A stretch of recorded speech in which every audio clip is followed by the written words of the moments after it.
Hello guys, welcome to spectator. So ரீசெண்டாக தான் நம்ம பார்த்துருப்போம் இந்தியன் டீம் மேட்ச் பற்றியும் இந்தியன் அண்டர்-23 மேட்ச் பற்றியும். அந்த வருஷத்தில் இந்தியன் ஃபுட்பால் டீம் மேட்ச் பார்த்தீங்கன்னா ஃபேன் கோடில் டெலிகாஸ்ட் பண்ணுறாங்க நம்ம சொல்லியிருப்போம். அப்போ டிவியில் எதில் ப்ராட்காஸ்ட் பண்ணிருக்காங்க அப்படின்னா ஸோ இப்போ அப்டேட் வந்துருச்சுன்னு சொல்லலாம். So Indian football team match especially 12:30 மணிக்கு காலையில் நடக்க India versus Afghanistan FIFA world cup qualifies match பார்த்தீங்கன்னா நம்ம டிடி ஸ்போர்ட்ஸில் பார்த்து என்ஜாய் பண்ண முடியும். ஐ திங்க் ஜியோ டிவியில் பார்த்தீங்கன்னா நம்ம டிடி ஸ்போர்ட்ஸ்னு சர்ச் பண்ணி ஐ திங்க் பார்க்க முடியும்னு எதிர்பார்க்குறேன். அப்படின்னா நம்ம டிவியில் பார்த்து என்ஜாய் பண்ணலாம்.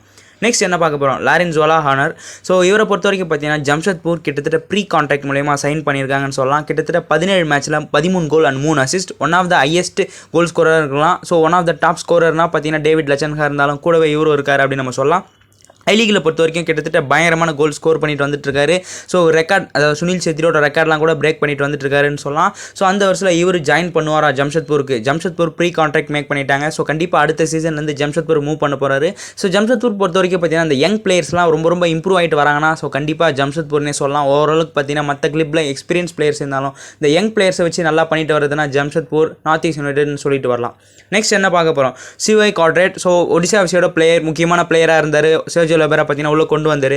அவருக்கு பார்த்தீங்கன்னா கான்ட்ராக்ட் எக்ஸ்டென்ஷன் தரதா பற்றி ஒடிசா எஃப்சி எந்தவித டிசிஷனும் எடுக்கல. ஸோ அப்படி பார்த்தீங்கன்னா அப்கமிங் சீசன் அவர் எந்த கிளப்பில் ப்ளே பண்ண போகிறாருன்னு ஒரு கேள்விக்குறியாக இருக்கும். மேபி ஐஎஸ்எல்லேருந்து லீவ் பண்ண வாய்ப்பு இருக்குது. ஸோ பொறுத்திருந்து பார்க்கலாம். நான் அப்டேட் கொடுக்குறேன் அவர் எந்த கிளப் மூவ் பண்ண போகிறாரு, இல்லை எந்த கிளப் அப்ரோச் பண்ணியிருக்காங்க.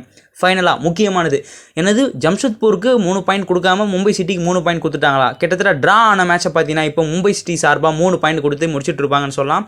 ஸோ அந்த வருஷம் டேபிளில் கூட மாற்றம் நிகழ்ந்திருக்கும். ஆக்சுவலாக March 8 பார்த்தீங்கன்னா ஜம்ஷெட்பூரும் மும்பையும் போராடி இருப்பாங்க. ஸோ மும்பை சிட்டிக்கிட்ட எதிராக ஜம்ஷெட்பூர் ஆல்ரெடி நல்ல மேட்ச் ப்ளே பண்ணி 3-2 வின் பண்ணியிருப்பாங்க. இப்போ கூட பார்த்தீங்கன்னா இந்த ரீசெண்டான மேட்ச்சில் 1-1 ட்ராவில் முடிஞ்சிருக்கும். போராடி ட்ரா பண்ணியிருப்பாங்கன்னு சொல்லலாம் மும்பை சிட்டி. அந்த மேட்ச்சில் பார்த்தீங்கன்னா டேனியல் சிமாச்சுக்கு ஒரு ரெட் கார்டு கொடுத்துருப்பாங்க. ஸோ இப்போ ஃபைனலாக அந்த மேட்ச்சை 3-0 மும்பை சிட்டிக்கு ஃபேவராக பார்த்தீங்கன்னா பாயிண்ட் கொடுத்து முடிச்சுட்டு இருப்பாங்கன்னு சொல்லலாம். ஆக்சுவலாக எதனால் அப்படின்னா ஸோ 82nd மினிட் பார்த்தீங்கன்னா டேனியல் சிமாச்சுக்கு வெளியே போயிருப்பார் ரெட் கார்டு மூலமா. கிட்டத்தட்ட 11 பேரில் ரெட் கார்டு கொடுத்து இவர் வெளியே போயிட்டு இருப்பார். ஸோ அந்த வருஷத்தில் பார்த்தீங்கன்னா இம்ரான் கானை வெளியே எடுத்துட்டு ஆலன் ஸ்டெவனோவிச்சை பார்த்தீங்கன்னா காலித் ஜமீல் உள்ள கொண்டு வந்திருப்பார். ஸோ இது என்ன தப்புனா, ஸோ ஐஎஸ்எல்ல பொறுத்த வரைக்கும் ஐஎஸ்எல்ல ஒரு ரூல் ஃபாலோ பண்ணிட்டு வராங்க. என்ன ரூல்னா ஐஎஸ்எல் ரூலில் 4.2.110.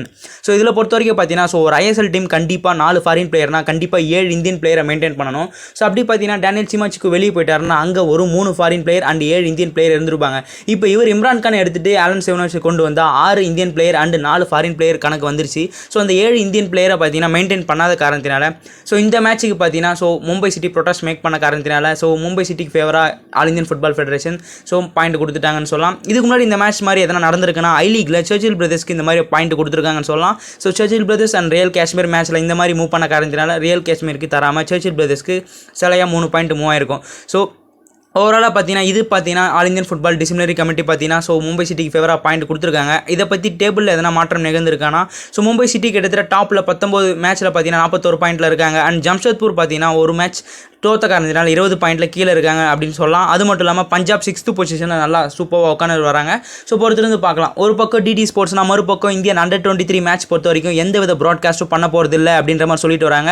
ஸோ அண்டர்-23 பார்த்தீங்கன்னா மலேசியா அண்டர்-23 ப்ளே பண்ண இருக்கிற 2 நாள் மேட்சும் பார்த்தீங்கன்னா எந்த டிவிலையும் ப்ராட்காஸ்ட் பண்ண போகிறது இல்லை. ஸோ மலேசியன் யூடியூப் சேனலில் பார்த்தீங்கன்னா நம்ம பார்த்து என்ஜாய் பண்ண முடியும். ஆக்சுவலாக நம்ம அதை சர்ச் பண்ணி எதனா நம்ம தெரிஞ்சிக்க முடியும்னு எதிர்பார்க்கலாம். ஸோ மேலும் இன்ஃபர்மேஷன் நான் கண்டிப்பாக அப்டேட் பண்ணுறேன் அந்த மேட்சோட ரிசல்ட்ஸ். நெக்ஸ்ட் என்ன பார்க்க போகிறோம், சென்னைன்னு பார்த்தீங்கன்னா ஒரு ஸ்ட்ரைக்கர் அப்ரோச் பண்ணிட்டு வராங்க எட்மண்ட் லாரின்கா. ஸோ இவரை பொறுத்த வரைக்கும் பார்த்தீங்கன்னா இன்டர் காசியில் சிறப்பாக செயல்பட்டு வராரு. கிட்டத்தட்ட பெங்களூர் எஃப்சிலேருந்து லோன் மூலிமா போனால் இன்டர் காசிக்கு ப்ளே பண்ண அவரை ஸோ சென்னை எஃப்சி தட்டி தூக்க பார்க்குறாங்களா. ஸோ கிட்டத்தட்ட 24 வயசு ஆகுது. ஒரு ஸ்ட்ரைக்கர் இந்தியன் அண்டர்-19க்காக தவறான கேமை ரெப்ரசென்ட் பண்ணியிருக்காரு.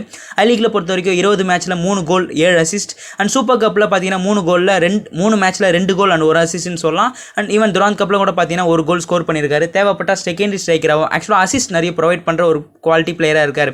ஆக்சுவலாக பெங்களூர்லேருந்து லோன் மூலிமா போனார். பெங்களூர்லேருந்தே பார்த்தீங்கன்னா அவரோட கான்ட்ராக்ட் முடிவடையுது இந்த மாதம், மே 31, 2024 பார்த்தீங்கன்னா இந்த கான்ட்ராக்ட் முடிவடை காரணத்தினால கண்டிப்பாக இன்டர் காசியில் இல்லாமல் வேறு எதனா ஐஎஸ்எல் கிளப் மூவ் பண்ண வரலாம். சென்னையை அவர் அப்ரோச் பண்ணி தட்டி தூக்குவாங்களாம். பொறுத்திருந்து பார்க்கலாம். நெக்ஸ்ட் எப்போ பார்த்தாலும் எதனா ஒரு பிளேயர் எல்லாமே போயிட்டு வராங்க. அதில் முக்கியமான பிளேயர் சஹல் அப்துல் சமாத் பார்த்தீங்கன்னா அவைலபிளாக இல்லை. So India versus Afghanistan match குவாலிஃபைஸில் பார்த்தீங்கன்னா அவர் அவைலபிளாக இல்லைன்னு சொல்லிட்டாங்க. ஈவன் அவரை கொண்டு வந்து கஷ்டப்பட்டு மறுபடியும் இன்ஜுரி ஆகி அவர் உட்காராமல் இருக்கிறதுக்கு அந்த அளவுக்கு ரிஸ்க் நாங்கள் எடுக்க போகிறது இல்லைன்ற மாதிரி இகார் சிமாக் தரப்புலேருந்து சொல்லியிருக்காங்க. ஸோ சஹல் அப்துல் சமாத் கண்டிப்பாக ஐஎஸ்எல்ல மோகன் பகான் சூப்பர் ஜெயின்ஸ்க்கு நல்லா ப்ளே பண்ணுறது முக்கியம் இல்லை. நேஷனல் டீமுக்கு அவரோட ப்ரெசன்ஸை காமிக்கணும். ஸோ ஹோப் அவர் அதுக்கு அடுத்த மேட்சஸ்லாம் அவரோட ஃபிட்னஸை மெயின்டைன் பண்ணுவார். ஏஎஃப்சி ஏஷியன் கப்லேயே சரியா இல்லை, இப்போ இதுலையும் இல்லைனா அப்போ ஆக்சுவலாக என்ன? ஸோ கண்டிப்பாக அவரோட ஃபிட்னஸ் அவர் மெயின்டைன் பண்ணுவார் அப்படின்னு நம்ம எதிர்பார்க்கலாம். நெக்ஸ்ட் ரவுலின் போர்ஜஸ் பொறுத்த வரைக்கும் பார்த்தீங்கன்னா ஒரு சூப்பர் டிஃபென்சிவ் மிட்ஃபீல்டர். மும்பை சிட்டிலேருந்து லோன் மூலிமா கொண்டு வர பார்த்தாங்க. கோல் ஸ்கோரிங் எபிலிட்டியில் பிளேயர் எதிர்பார்க்க முடியாது, திடீர்னு ஒரு கோல் ஸ்கோர் பண்ணி மேட்ச் வின்னிங் கோலாக மாற்றிடுவார் அப்படின்னு நம்ம சொல்லலாம். அவருக்கு பார்த்தீங்கன்னா பெர்மனெண்ட்டாக எஃப்சி கோவா பார்த்தீங்கன்னா கான்ட்ராக்ட் செஷன் கொடுத்து தக்க வைக்க பார்க்குறாங்க. ஸோ பொறுத்திருந்து பார்க்கலாம் மூவ் பண்ணுவாரா பண்ண மாட்டாருன்னு. நெக்ஸ்ட் சென்னை எஃப்சி என்ன அப்ரோச் பண்ணிக்கிறாங்க? ஆக்சுவலாக இது ரூமராக கூட இருக்க வாய்ப்பு இருக்குது, பட் இன் டாக்ஸ் மேக் பண்ணியிருக்காங்க தான். ஏன்னா நான் இனிஷியலாக ஐஎஸ்எல் சீசன் ஸ்டார்ட் ஆகிறதுக்கு முன்னாடி அப்டேட் பண்ணியிருப்பேன். ஸோ சென்னை எஃப்சி பார்த்தீங்கன்னா கிளான் மார்டின்ஸ் அப்ரோச் பண்ணியிருக்காங்கன்ற மாதிரி நியூஸ் கிடச்சிருக்கு. கிளான் மார்டின்ஸ் பொறுத்த வரைக்கும் ரொம்ப ஒரு குட் பிளேயர். பட் இதில் என்னன்னா நம்ம எட்வின் சிட்னிக்கு கூட போக வாய்ப்பு இருக்குது. ஈஸ்ட் பெங்கால் அந்தளவுக்கு சான்சஸ் கிடைக்கல. ஸோ ஒரு super quality player Glan Martins இருந்தால் பெட்டராக இருக்கும். ஒரு இன்எக்ஸ்பீரியன்ஸ் டிஃபென்சிவ் மிட்ஃபீல்டர் போனாலும் நல்லா பண்ணிட்டு வந்தாங்க இந்த பிளேயர்ஸ். இப்போ கிளான் மார்டின்ஸ் சென்னை எஃப்சி அப்ரோச் பண்ணுவாங்களா, இல்லை எட்வின் சிட்னி மூவ் பண்ணுவாங்களா? எட்வின் சிட்னிக்கு ஆல்ரெடி அவன் கையில் கீழே ரொம்ப பெட்டராக பெர்ஃபார்ம் பண்ணாலும். ஸோ பொறுத்திருந்து பார்க்கலாம் இந்த ரெண்டு பிளேயரில் எதனா ஒரு பிளேயர் வருவாங்களே. நெக்ஸ்ட் ஸ்ரீநிதி ரெக்கான்னு பார்த்தீங்கன்னா கிட்டத்தட்ட 27 வயசுக்குட்பட்ட மாயக்கண்ணன் முத்து. இவரை பார்த்தீங்கன்னா நார்த் ஈஸ்ட் யுனைடெட் மூவ் பண்ண போகிறாரு. ஆக்சுவலாக நார்த் ஈஸ்ட் யுனைடெட் பார்த்தீங்கன்னா அவர் அப்ரோச் பண்ணியிருக்காங்க.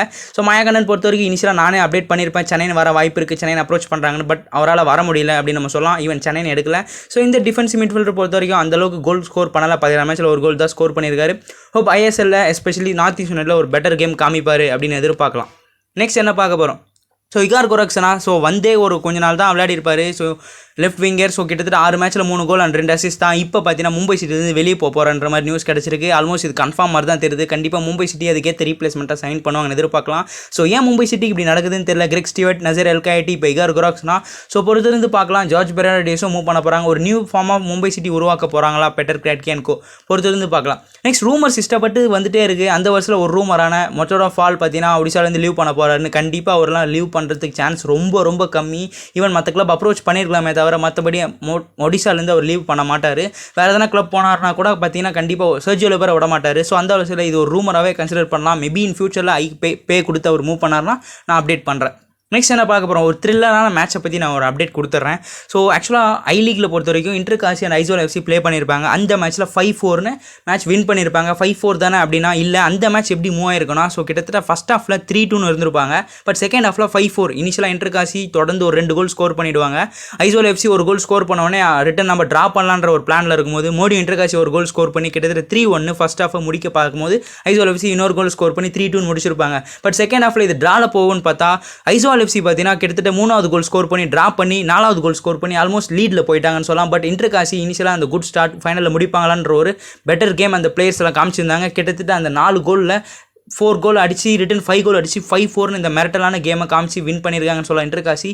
இதில் என்ன வருத்தம்னா இந்த மேட்ச் பார்த்தீங்கன்னா டெலிகாஸ்ட் பண்ணல. கண்டிப்பாக ஏகப்பட்ட ஃபேன்ஸ் அட்லீஸ்ட் இந்த ஹைலைட்ஸ் ஆச்சு பார்த்து என்ஜாய் பண்ணிக்கலாம்னு பார்த்துருப்பாங்க. பட் இது டெலிகாஸ்ட் பண்ணல அப்படின்னு நம்ம எதிர்பார்க்கலாம். அண்ட் மேலும் இன்ஃபர்மேஷன் தெரிஞ்சுக்க ஸ்பெக்டேட்டரை ஃபாலோ பண்ணிக்கங்க. உங்களோட தாட் நீங்கள் கமெண்ட்டில் பண்ணுவீங்க எதிர்பார்க்குறேன். இந்த கம்யூனிட்டி நெக்ஸ்ட் லெவல் கொண்டு போகிறதுக்கு ரொம்ப உதவியாக இருக்கும். முடிஞ்ச அந்த வீடியோ லைக் பண்ணுங்கள். அண்ட் இந்தியன் ஃபுட்பால் நியூஸ் தெரிஞ்சுக்க உங்கள் ஃப்ரெண்ட்ஸ்க்கு ஷேர் பண்ணுங்கள். Let's go Indian football.